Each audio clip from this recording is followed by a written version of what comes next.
আপনাদের মধ্যে কে কে আছেন দুপুরে ভাত খেলে আমার মতো ঘুম ধরে যায়? দুপুরের খাবারের তালিকা থেকে ভাত তরকারি বাদ দেন। আমি এখন রুমানাকে সাথে নিয়ে দারুণ একটা কমপ্লিট মিল তৈরি করব, যেটা আমাদের শরীরের ভিটামিন, মিনারেল, ফ্যাট সহ সব রকম পুষ্টি চাহিদা পূরণ করবে। সালাদটা তৈরি করার জন্য প্রথমে পাস্তাগুলোকে সেদ্ধ করে নেব। পানির মধ্যে সামান্য তেল ও লবণ দিয়ে দিলাম। তেলটা দিলাম যেন পাস্তাগুলো সেদ্ধ হওয়ার পরে স্টিকি হয়ে না থাকে, আর লবণের পরিমাণটা এমন হবে যেন লবণ দেবার পরে পানিটা টেস্ট করলে নোনতা লাগে। পানি যখন টকবক করে ফুটবে তখন এখানে আধা কাপ পাস্তা দিয়ে দিচ্ছি। আপনারা যে কোনো ধরনের পাস্তা বা ম্যাকারনি দিয়ে এই সালাদটা তৈরি করতে পারেন। অপেক্ষা করছি পাস্তাগুলো একদম সেদ্ধ হওয়া পর্যন্ত। পানিতে যদি এখন লবণের পরিমাণটা ব্যালেন্স করতে না পারেন তাহলে পরে সালাদটা খেতে একেবারেই পানসে লাগবে। সেদ্ধ হয়ে গেলে গরম পানি থেকে পাস্তাগুলোকে তুলে নর্মাল পানি দিয়ে ভালো করে ধুয়ে নেব।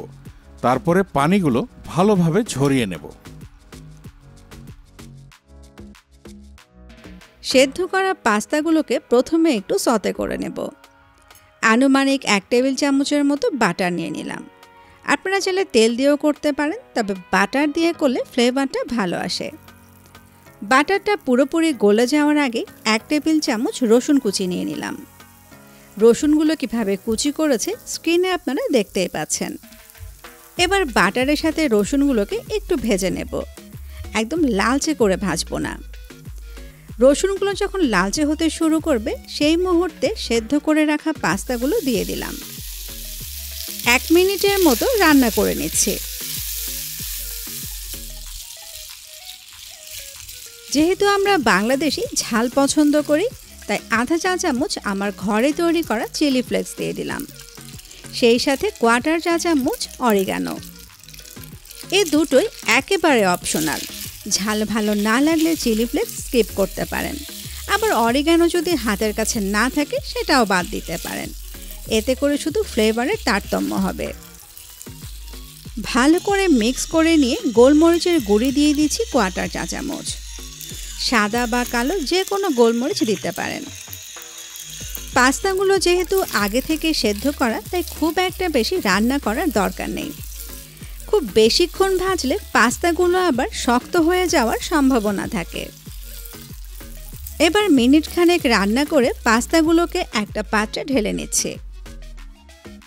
এই রান্না করা পাস্তাগুলো দিয়ে আমরা বেসিক্যালি একটা সালাদ তৈরি করব। আমি বরাবরই বলে থাকি, সালাদে আপনি কি কি সবজি নেবেন তার ধরা বাঁধা কোনো আইন নেই। আপনার যে সবজিগুলো খেতে ভালো লাগে সেগুলো বেশি করে নেবেন, যেগুলো খেতে ভালো লাগে না সেগুলো অ্যাভয়েড করবেন। আমি একটা মিক্সিং বলে প্রথমে পাস্তাগুলোকে নিয়ে নিচ্ছি। আচ্ছা, রেসিপির নাম দিয়েছি ম্যাকারনি, আবার মুখে বলছি পাস্তা। আসলে পাস্তা ম্যাকারনির মধ্যে আমরা মাঝে মধ্যেই কনফিউজ হয়ে যাই এবং খুব একটা বেশি পার্থক্যও নেই। এটা নিয়ে ছোট্ট একটা নোট লিখেছি, আপনারা চাইলে ডেসক্রিপশন বক্স থেকে দেখে নিতে পারেন। সবজিগুলো দিয়ে দিচ্ছি।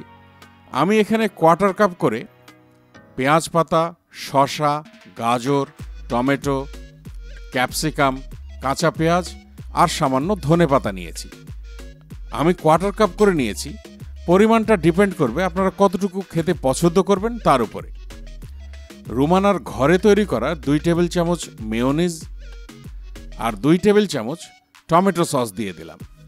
যারা হেলথ কনসার্ন তারা মেয়োনিজ আর টমেটো সস একটু কমিয়েও দিতে পারেন, ওই টেস্টে একটু হেরফের হবে আর কি। এবার খুব ভালো করে মিক্স করে নিচ্ছি। তবে ম্যাকারনি বলেন আর পাস্তাই বলেন, বাজারে যেটাই পাবেন হাতের কাছে সেটা দিয়েই এই রেসিপি তৈরি করতে পারবেন। সব শেষে সালাদে কিছু পনির দিয়ে দেব, তাই পনিরগুলোকে আমি ছোট ছোট টুকরো করে কেটে নিচ্ছি।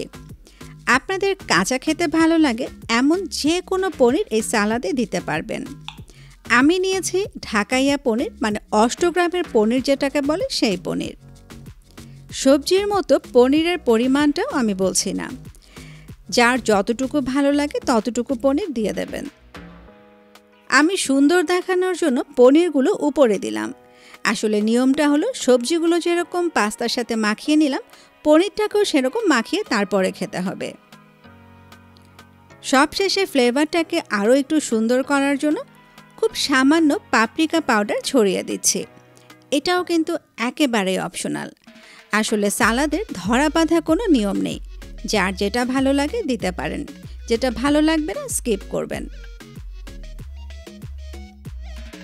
দেখলেন তো, একদম বেসিক সব জিনিসপত্র দিয়ে চমৎকার একটা কমপ্লিট মিল তৈরি করে ফেললাম।